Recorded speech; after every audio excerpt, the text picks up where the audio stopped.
I just got out of, you guessed it, Backrooms, the liminal space, purgatory, a threshold between worlds, a movie I did not care for. But you might hear me out, okay? If you're excited for Backrooms and you think you're gonna love Backrooms, then you might love Backrooms. It's well directed, the acting is great, the set design is amazing, there's lore to lore, a lot to love, a love to lore, a lore to love. Okay? Just wasn't for me. And you might think to yourself, Matt Canzano, seemingly everything's for you. Didn't you just do a video about how much you love the Haunted Van movie? I know, I'm hard to pin down in that way. But this wasn't for me. And that happens especially with A24, a company I'd love to work for, so I'm going to delete this video. But oftentimes they'll have a log line or a pitch or a trailer even, and I'll think, wow, you have my money, I can't wait. And then I'll see it and be like, not for me, you know? It's like, here's a fun premise, what if we subverted it?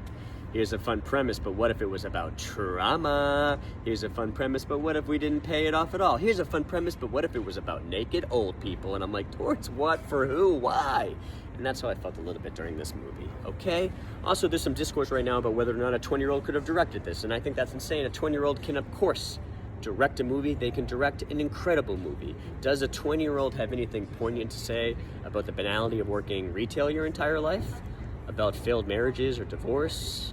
Or regret or trauma? Or about therapy or how we project our past life? It's that, actually, the jury's up. That's actually kind of interesting to me, because it's like, you can certainly direct a movie. Do you have anything to say?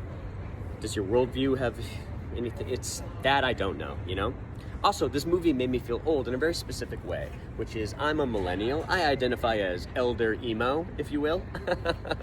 And I grew up with video games and watched video games become like incredible. You know, like in my lifetime, video games have leaps and bounds become so amazing. But I remember the in-between where there was a lot of like games with like empty hallways or like, you know, furniture that was half in the floor. And this movie has so much, like, isn't it so spooky if you saw half a chair sunk in the carpet? And I'm like, no, it just means it wasn't rendered. It just means it was a glitch. Like, remember you'd play Halo 1 and there'd be like a gun that was just like spinning, or you'd see a bad guy like half in the wall, like la la la la la. That's all I kept. I was just like, this feels like playing a computer game, you know? A computer game that I'd like to stop playing.